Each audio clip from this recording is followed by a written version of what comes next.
Assalamualaikum warahmatullahi wabarakatuh. Perkenalkan, nama saya Jeremy Revaldo Latuperisa dengan NIM F1B123.046. Di sini saya akan mempresentasikan model machine learning saya, yaitu prediksi biaya medis tahunan pasien menggunakan model machine learning berdasarkan faktor demografi dan kondisi kesehatan. Oke, di sini untuk pertama-tama adalah latar belakangnya. Di sini biaya medis yang terus meningkat dan sulit diprediksi menjadi permasalahan bagi pasien, rumah sakit, dan perusahaan asuransi. Faktor seperti usia, BMI, kebiasaan merokok, dan kondisi kesehatan sangat mempengaruhi besarnya biaya medis. Dengan memanfaatkan machine learning, data historis dapat dianalisis untuk menghasilkan prediksi biaya medis yang lebih akurat. Oleh karena itu, penelitian ini bertujuan untuk membangun model prediksi biaya medis tahunan pasien berdasarkan faktor demografi dan kondisi kesehatan. Selanjutnya ada tujuan. Tujuan dari pembuatan model machine learning ini adalah penelitian ini bertujuan untuk membangun model machine learning yang dapat memprediksi biaya medis tahunan pasien berdasarkan faktor demografi dan kondisi kesehatan, serta mengevaluasi performa model untuk menghasilkan prediksi yang akurat. Slide selanjutnya, masalah utama dan solusi. Masalah utamanya di sini yaitu biaya medis sulit diprediksi karena dipengaruhi banyak faktor, sehingga menyulitkan pasien, rumah sakit, dan perusahaan asuransi. Solusinya di sini adalah untuk menggunakan machine learning untuk memprediksi biaya medis tahunan berdasarkan faktor demografi dan kondisi kesehatan pasien. Di slide selanjutnya adalah dataset yang saya gunakan. Dataset yang saya gunakan di sini berdasarkan dari Kaggle.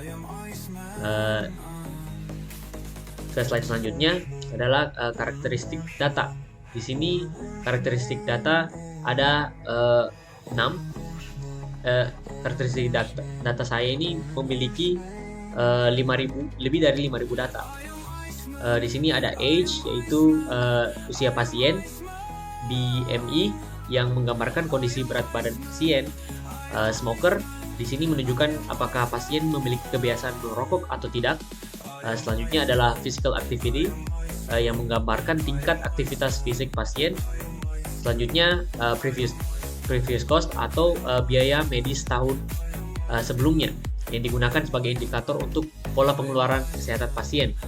Dan terakhir adalah target saya. Di sini total biaya medis tahunan pasien yang menjadi variabel utama untuk diprediksi model. Oke, baik. Di sini pada slide selanjutnya adalah tahap ADA. Di sini saya akan menunjukkan satu saja untuk mempersingkat. Jadi di sini correlation heat map untuk melihat hubungan antar variabel numerik. Di sini dari hasil visualisasi ditemukan bahwa variabel insurance coverage memiliki korelasi negatif yang sangat kuat sebesar minus 0,86 terhadap biaya medis tahunan. Bisa dilihat pada pojok kanan bawah. Di sini yang berarti semakin besar coverage, biaya yang ditanggung pasien semakin kecil. Dan selain itu, hospital admissions juga memiliki pengaruh yang cukup signifikan terhadap peningkatan biaya medis. Bisa dilihat di situ, di sini 0,336. Di sini menariknya, sebagian besar variabel lain memiliki korelasi rendah yang menunjukkan bahwa hubungan antar fitur bersifat kompleks dan tidak linear. Oleh karena itu, saya menggunakan model seperti XGBoost, LightGBM, dan CatBoost yang mampu menangkap hubungan non-linear.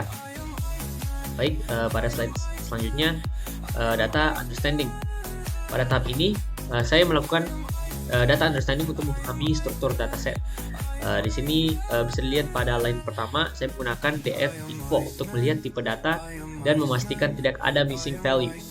Kemudian saya memisahkan fitur menjadi numerik dan kategorikal untuk memudahkan pre-processing. Selanjutnya saya menggunakan statistik deskriptif untuk melihat distribusi data seperti rata-rata, nilai minimum, dan maksimum. Tahap ini penting untuk menentukan langkah pre-processing selanjutnya. Bisa dilihat pada outputnya di sini. Dataset yang digunakan terdiri dari 5.000 data dengan total 20 fitur, di mana 15 merupakan fitur numerik dan 5 fitur kategorikal. Dari hasil pengecekan, di sini juga dapat dilihat bahwa terdapat missing value pada fitur insurance type, sehingga perlu dilakukan pre-processing sebelum masuk ke tahap modeling. Selain itu, kombinasi fitur numerik dan kategorikal ini mengharuskan dilakukan encoding dan scaling pada tahap selanjutnya. Pada slide selanjutnya adalah outlier removal. Pada tahap data cleaning, saya menghapus outlier menggunakan metode IQR. Di sini metode ini menggunakan rantang antar kuartil untuk menentukan batas data normal. Data yang berada di luar batas disebut sebagai outlier dan akan dihapus. Tujuannya di sini adalah untuk meningkatkan kualitas data dan mengurangi bias pada model, sehingga performa prediksi menjadi lebih baik. Ke slide selanjutnya adalah encoding. Pada tahap preprocessing, saya melakukan encoding pada data kategorikal menggunakan metode one-shot encoding. Proses ini mengubah data kategori untuk diubah menjadi bentuk numerik agar dapat diproses oleh model machine learning. Saya menggunakan parameter drop first di sini untuk menghindari duplikasi informasi antar fitur. Selanjutnya ada data splitting. Di sini cukup simpel. Pada tahap ini saya membagi dataset menjadi data training dan testing dengan 3 skenario, yaitu 70-30, 80-20, dan 90-10. Tujuan ini menggunakan beberapa skenario adalah untuk melihat konsistensi performa model dan menentukan pembagian data yang paling optimal. Ke slide selanjutnya yaitu algoritma machine learning. Di sini saya menggunakan 3 algoritma, yaitu XGBoost, LightGBM, dan CatBoost. Nah, ketiga algoritma ini termasuk dalam metode boosting yang mampu menangani data kompleks dan hubungan non-linear. Saya menggunakan ketiganya untuk membandingkan performa dan menentukan model terbaik dalam memprediksi biaya medis tahunan. Selanjutnya di sini hasil evaluasi model setelah saya run. Di sini bisa dilihat pada semua skenario model CatBoost secara konsisten memberikan performa terbaik dibandingkan model lainnya.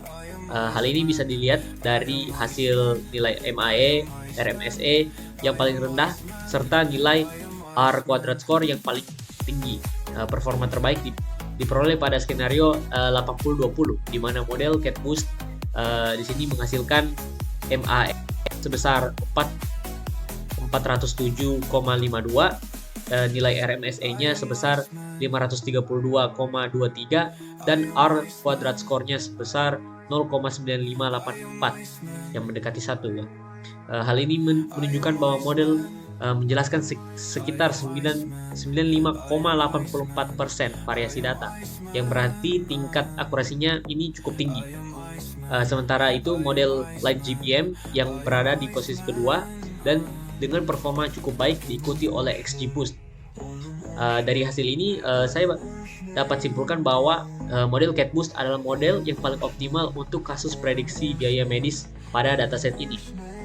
Pembagian data 80-20 juga memberikan keseimbangan terbaik antara data training dan testing, serta model memiliki performa yang stabil di semua skenario yang menunjukkan kemampuan generalisasi yang baik. Selanjutnya inference dari dataset. Pada tahap ini saya melakukan pengujian model menggunakan satu data acak dari dataset. Model CatBoost digunakan untuk memprediksi biaya medis, kemudian dibandingkan dengan nilai aktual. Di sini dari hasil pengujian diperoleh error sebesar 9,17% yang menunjukkan bahwa model memiliki akurasi yang cukup baik dalam memprediksi data baru. Di sini selanjutnya adalah kesimpulan. Berdasarkan penelitian yang telah dilakukan, model machine learning berhasil digunakan untuk memprediksi biaya medis tahunan pasien berdasarkan faktor demografi dan kondisi kesehatan. Dari hasil evaluasi, model CatBoost menunjukkan performa terbaik dibandingkan XGBoost dan LightGBM dengan nilai R kuadrat mencapai 0,98 serta tingkat error yang relatif rendah. Selain itu, hasil pengujian pada data baru menunjukkan bahwa model mampu memberikan prediksi dengan tingkat kesalahan di bawah 10%, sehingga dapat disimpulkan bahwa model memiliki akurasi yang tinggi dan kemampuan generalisasi yang baik dalam memprediksi biaya medis. Mungkin itu saja untuk presentasi saya. Terima kasih banyak. Wassalamualaikum warahmatullahi wabarakatuh.